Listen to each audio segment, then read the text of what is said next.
नमस्ते सर, मेरो नाम लक्ष्मीबाट म सुदूरपश्चिम दार्चुलाबाट बिलङ गर्छु र अहिले यहाँ भित्र आउने क्रममा तपाईसँग छोटो कुरा गरौँ भनेर सोचेको थिएँ। कुरा स्टार्ट गर्नभन्दा अगाडि तपाईँ आफ्नो छोटो परिचय दिनु न।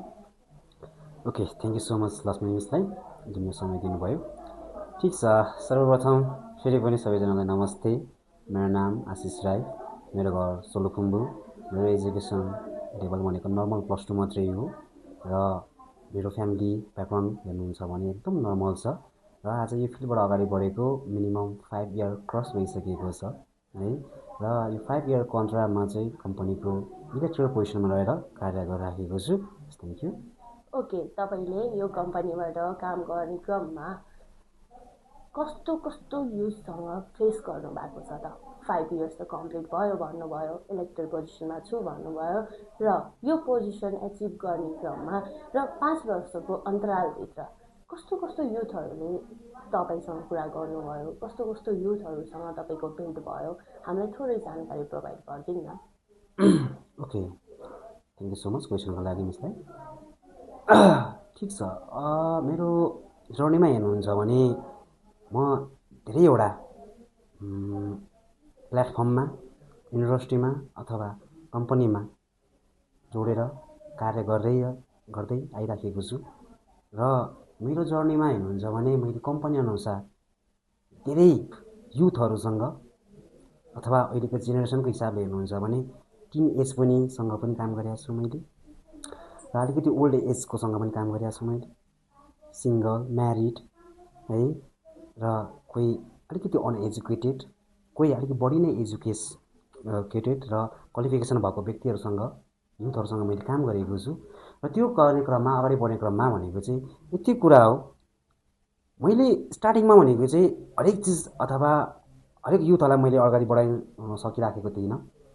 एउटा हेर्नुहुन्छ भने पहिला त्यसको लागि चाहिँ आफै सिक्नु पर्दो रहेछ, सबै चिज आफैले जान्नुपर्ने रहेछ, आफैले भोगेको हुनुपर्दो रहेछ।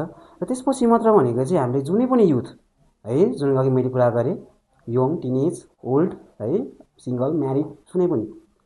र स्टार्टिङमा मलाई नआएको क्रममा भनेको चाहिँ मैले युथहरूलाई बढाउन एकदमै गाह्रो भएको थियो मलाई, किनकि भन्दाखेरि चाहिँ हरेक चिजहरू क्वेसनहरू आउँथ्यो, मलाई ट्याकलहरू गर्नुपर्ने हुन्थ्यो। कतिपय कुराहरू कम्पनीको बारेमा आउँथ्यो, कतिपय लिडरको बारेमा आउँथ्यो, कतिपय प्रोडक्टको बारेमा आउँथ्यो। त्यो बेला मैले राम्रोसँग उहाँहरूको जवाबलाई दिन नसक्दाखेरि कहीँ न कहीँ यो पनि आएको थियो कि हाम्रो लिडर काम छैन, मेरो एडभाइजर राम्रो छैन, मलाई बुझाउनु सक्नुहुन्न। अनि यस्ता यस्ता कुराको फेस पनि गरेको थिएँ मैले, अथवा उहाँकै मुखबाट नसुने तापनि कहीँ न कहीँ पछाडिबाट यो कुराहरू सुनिराखेको थिएँ मैले। र त्यो सुन्दाखेरि चाहिँ मलाई एकदमै नराम्रो पनि फिल लागेको थियो है, किनकि भन्दाखेरि चाहिँ आज यो फिल्डले सिकाउने के हो भन्दाखेरि चाहिँ तपाईँ एउटा लिडरसिप क्वालिटी सिक्दै हुनुहुन्छ, तपाईँसँग लिडरसिपको गर्ने भूमिका छ र निभाउनु पर्ने छ भनिसकेपछि हरेक चिजको ज्ञान तपाईँलाई हुनुपर्दो रहेछ है। जुन अघि मैले भने कम्पनीको बारेमा, प्रोडक्टको बारेमा, लिडर्सको बारेमा, इभन सिस्टमको बारेमा, स्ट्राटेजीको बारेमा, हरेकको बारेमा तपाईँलाई ज्ञान छ भने मात्र तपाईँले हरेक युथलाई, हरेक एजको व्यक्तिहरूलाई बढाउन सक्नुहुन्छ। हेर्नुहोस्, किनकि भन्दाखेरि चाहिँ यो फिल्डमा कहीँ न कहीँ भनेको चाहिँ टिन एजको व्यक्तिहरूसँग त्यस्तै अब कुरा गर्नुपर्ने हुन्छ र म त्यही हिसाबले गर्थेँ। टिन एजको लागि हामीले अलिकति धेरै नै भ्यालु क्रिएट गरेर कम्पनीको र लाइफमा केही गर्नुपर्छ है भनेर त्यसरी मैले प्रोत्साहन गर्थेँ है, र साथी टाइपको ट्रिट गर्थेँ है। र त्यसै गरेपछि अलिकति ओल्ड व्यक्तिहरू पनि जोडिनु भएको थियो मेरो टिममा, अथवा मैले काम गर्ने क्रममा सहकार्य गर्दै अगाडि बढ्नु भएको थियो। र अलिकति बढी एज भएको व्यक्तिहरूलाई चाहिँ मैले कहीँ न कहीँ चाहिँ एकदमै रेस्पेक्टको साथमा र कहीँ न कहीँ चाहिँ तपाईँ नै है मेरो सहारा, अथवा तपाईँले नै गर्नुपर्छ है, तपाईँ अगाडि बढ्नुपर्छ है। र कहीँ न कहीँ भनेको चाहिँ उहाँबाट म सिक्ने गर्थेँ क्या, कतिपय कुराहरू उहाँको पर्सनल एक्सपिरियन्सबाट पनि है। र त्यस्तै चाहिँ युथहरूसँग म काम गर्दै अगाडि बढेँ है, र नर्मली धेरै चिजहरू उहाँसँग सिक्ने मौका पनि पाएँ र आफैले पनि सिकाएँ। र त्यो कुरा अघि मैले भनेको हिसाबले चाहिँ मैले अगाडि बढ्ने क्रममा भनेको चाहिँ पहिला आफूलाई बदलेँ, आफूलाई चेन्जेस ल्याएँ र यति कुरा मलाई याद भयो कि हामी अगाडि बढ्नु छ, लिडरसिप हामीलाई गेन गर्नु छ भनिसकेपछि सब चिजको बारेमा पहिला नै हामीलाई थाहा हुनुपर्ने हुन्छ, अज्ञात हुनुपर्ने हुन्छ। यदि आज तपाईँले केही क्वेसन मलाई सोध्नुभयो, मैले त्यसको बारेमा राम्रो अथवा सही एन्सर दिन सक्नु भएन भने तपाईँले अर्कोचोटि मलाई मान्नुहुन्न पक्कै पनि।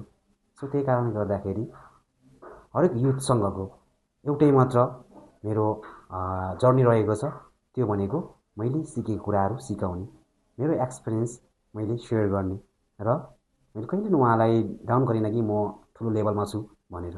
तपाईँसँग सिक्नुपर्छ मैले, म पनि तपाईँलाई सिकाउँछु भनेर यसरी नै मेरो एउटा अहिलेसम्मको जर्नी चल्दैछ र अगाडि पनि अवश्य चल्ने नै छ। ओके, इट मिन्स तपाईँले अहिले डिफ्रेन्ट टाइपको युथहरूसँग भेटिसक्नु भयो र मलाई गाइड गरिराख्नु हुँदैछ। ओके, तपाईँसँग कुरा गरेर एकदमै खुसी लाग्यो। होप तपाईँ यसरी नै न्यू युथहरूलाई पनि अगाडि बढाउनुहुन्छ भन्ने आशा गर्दै तपाईँबाट सुनिदिन्छु। Thank you.